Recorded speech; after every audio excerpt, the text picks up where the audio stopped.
좋아하는 사람이 생기면 같은 것을 공유하고 싶어집니다. 그래서 연인들, 친구들끼리 영화도 같이 보고 밥도 같이 먹고 운동과 취미 활동을 함께 하기도 하죠. 오래전에 남편과 함께 당시 제가 좋아하던 드라마를 컴퓨터로 보고 있었습니다. 중간에 주인공이 슬픔을 억누르지 못하고 한참 동안 오열하는 장면이 나오는데 대사 없이 울기만 하는 것을 지켜보는 시간이 아까웠는지 남편이 커서를 조금 앞으로 클릭해서 다음 장면으로 넘겨버리는 겁니다. 저는 그런 남편에게 아니 드라마를 이렇게 보면 어떡해 하면서 화를 냈던 것 같습니다. 어린 시절 오늘은 엄마를 찾을 수 있을까 하며 매회를 애타는 마음으로 지켜봤던 엄마 찾아 산만리라는 만화 영화를 떠올리며 만약 우리 남편이 지금 그 만화를 컴퓨터로 본다면 처음과 마지막 장면만 찾아서 보겠구나 라는 생각을 했습니다. 아니 어쩌면 지금의 나도 별반 다르지 않을 것 같습니다. 엄마를 찾으면 만화가 끝나버릴 텐데 단 몇 회 만에 엄마를 찾아주지는 않을 거라는 걸 자본주의의 어른이 된 지금은 너무 잘 알고 있으니까요.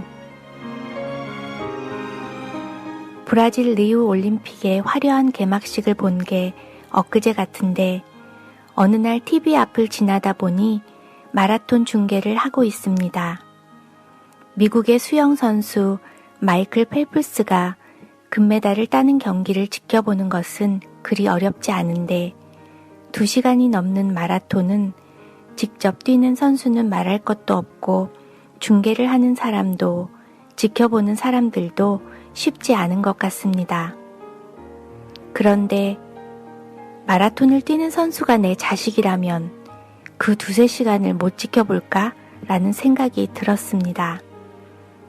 나의 가족, 나의 친구가 그 안에서 뛰고 있다면 행여 넘어지지는 않을까, 다리에 쥐가 나면 어쩌나, 지금 너무 서둘러 앞으로 나오면 지칠 텐데 이런 걱정과 관심으로 한시도 눈을 떼지 못할 것 같다는 생각이 들었습니다. 1992년 스페인 바르셀로나 올림픽에서 우리나라의 황영조 선수가 마라톤 금메달을 따냈습니다. 일제시대 송기정 선수가 일장기를 달고 우승한 이후 56년 만에 이번에는 가슴에 태극기를 달고 우리나라 선수가 금메달을 따낸 것입니다. 이때처럼 마라톤 경기를 처음부터 끝까지 열심히 시청했던 때가 또 있었나 싶습니다. 그만큼 관심이 있고 응원하는 마음이 있었기에 가능했던 것 같습니다. 결국은 얼마나 관심이 있느냐, 얼마나 사랑하느냐, 그리고 지금 이 순간 무엇이 가장 중요한가 하는 것들이 우리로 하여금 지켜보게 하고 함께 시간을 보내게 하고 걱정하게 하며 심지어 함께 눈물 흘리게 하는 이유인 것 같습니다. 나를 눈동자같이 지키시고 라는 말씀이 떠오릅니다.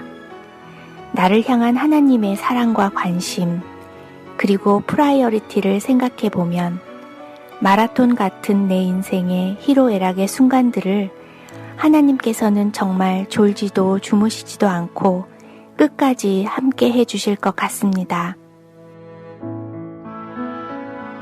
남편도 어렸을 때 엄마 찾아 산만리를 열심히 챙겨봤다고 합니다. 그 시절의 남편은 어른으로서 또한 한 가정의 가장으로서의 걱정과 근심 없이 오롯이 주인공 마르코와 한마음으로 엄마 찾는 여정에 동참한 동심 가득한 순수 소년이었겠죠. 살면서 우리의 관심사와 사랑의 대상, 그리고 우선순위가 자주 변하곤 합니다. 그에 반해 하나님의 사랑은 항상 우리를 향하고 있었습니다. 이제라도 우리에게서 한시도 눈을 떼지 못하는 그 사랑에 응답해야 하겠습니다. 하나님을 우리 삶의 최우선 순위에 두고 어린아이와 같은 순수한 마음으로 예수님과 동행한다면 힘든 성화의 길을 완주하고 약속하신 생명의 면류관을 얻게 될 것입니다.